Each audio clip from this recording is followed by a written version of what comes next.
You've tried memorizing the 20 essential drone moves you absolutely need to know, but your footage still doesn't feel cinematic. I went down the same rabbit hole when I started, but this entire travel video, 30 out of 32 shots use only 2 moves. So let's simplify this.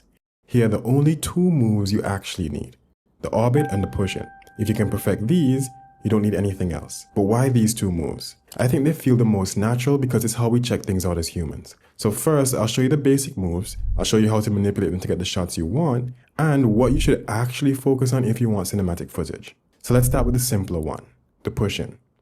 This is just flying straight toward your subject. Point the drone at the subject, fly forward, and keep it smooth. Now what makes it more interesting is having objects in the foreground that move off the edge of the screen as you pass them.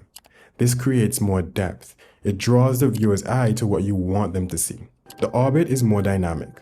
You're flying in a circle around your subject. The trick here is to use the grid on your screen to help center the subject as you fly. You could even try putting it on different third lines as well. But lock your camera on the subject, fly sideways, keep the distance consistent. That's how the background rotates while the subject stays centered. See, it reveals the environment around your subject without losing focus on what matters. I always shoot both the orbit and the push-in for my subjects. Multiple angles, multiple compositions. These 2 moves tend to work well together in edit as well. That's why I default to them. Now here are the variations. There's no right or wrong time to use these.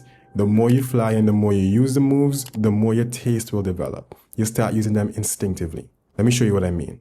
The push-in has 2 main variations, height and gimbal tilt. So starting with the height, flying low emphasizes how fast the drone is moving.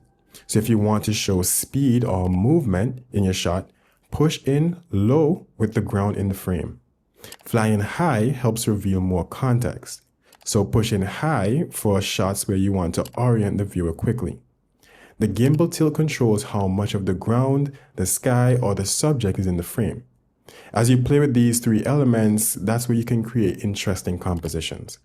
So if you're high up and the gimbal is pointed down, it'll show context.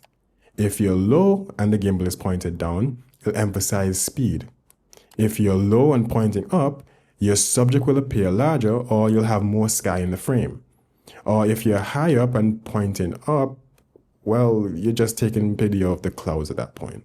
The orbit has 3 main variations: height, gimbal tilt, and the arc of your flight path. We already broke down height and gimbal, so let's talk about the arc. There are endless possibilities to how you can arc your flight. Wide circles reveal new information slowly, more gradually.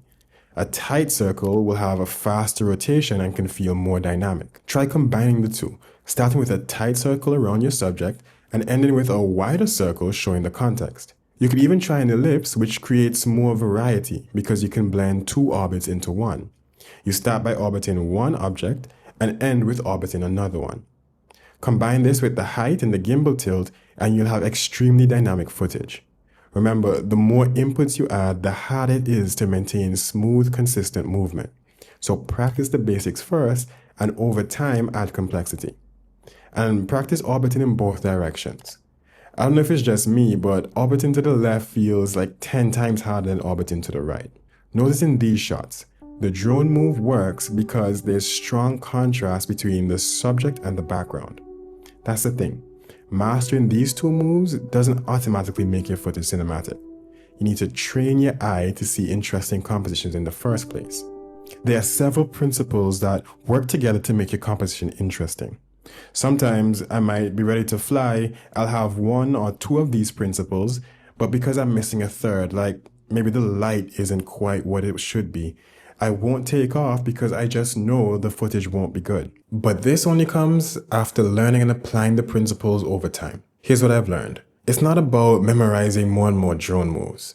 It's about filming with intention, mastering the fundamentals. I call this editing before you fly. You see, in order to get a good video, you need to have enough footage and you need to have shots that work well together. By editing before you fly, that gives you an idea of what the video will be so you can have all the shots that you need.